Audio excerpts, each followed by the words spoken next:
Years ago, an ambitious young man walked up to a speaker after a seminar. He was full of energy, eager to impress, and proudly announced he was going to be a millionaire by the time he turned 30. The speaker smiled and asked a simple question: "What are you doing right now to achieve that?" The young man looked puzzled and replied that he was telling everyone about his grand plans. That speaker was Jim Rohn. He recognized the young man mistook the announcement for the achievement. Rohn built his legacy on the belief that personal development, the silent, daily work, is the only true foundation for success. We assume that announcing a massive goal sets us on the path to reaching it. In reality, broadcasting your intentions often provides the very satisfaction that stops you from executing them. Modern society operates loudly. We are pressured to document our journeys, network constantly, and share our plans early to create accountability. But there is a biological trap.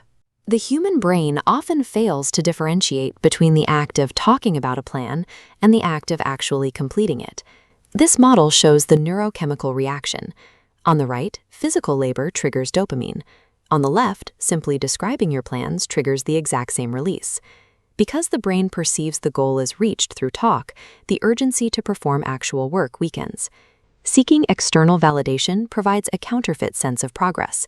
It allows you to feel the satisfaction of success while your actual circumstances remain completely stagnant.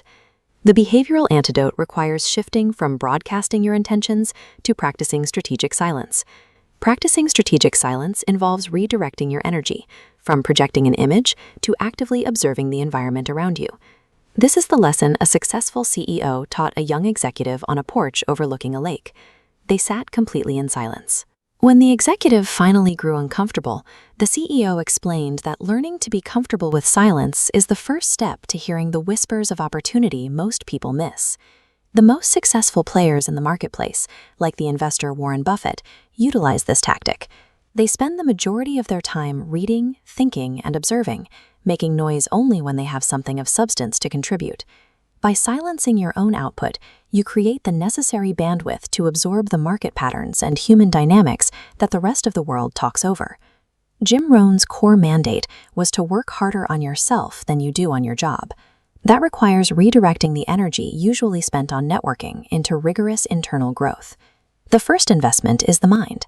Relentless daily reading allows you to absorb ideas and wisdom that the non-reader can never access. The second investment is skill. Mastering the mechanics of your industry shifts your output from average to exceptional, making your value undeniable. The third investment is character. Integrity and reliability are forged through the choices you make when there is no audience to applaud them. These private investments compound over time. They steadily increase your capacity to produce results, which eventually forces the world to take notice. Building in silence is psychologically difficult. It requires you to endure long periods of effort without visible results or external validation. The Chinese bamboo tree survives this way. For 4 years, it shows no visible growth, while a massive root network expands underground to anchor it. Then, in the 5th year, it undergoes 90 feet of vertical growth in just 6 weeks. Observers mistake this for overnight success, overlooking the thousands of hours of subterranean preparation that made the vertical growth possible. When you possess true, compounded internal value, you no longer need to aggressively network or chase opportunities. Your results create their own gravity. The marketplace is a ruthless evaluator. It ignores loud claims and heavily rewards quiet, proven capability. Ralph Waldo Emerson famously noted that a person's actual character and actions are so loud they drown out whatever they are trying to say. Log off. Stop seeking the dopamine of an announcement. Embrace the discomfort of silence. Begin the quiet work of becoming someone the world cannot ignore.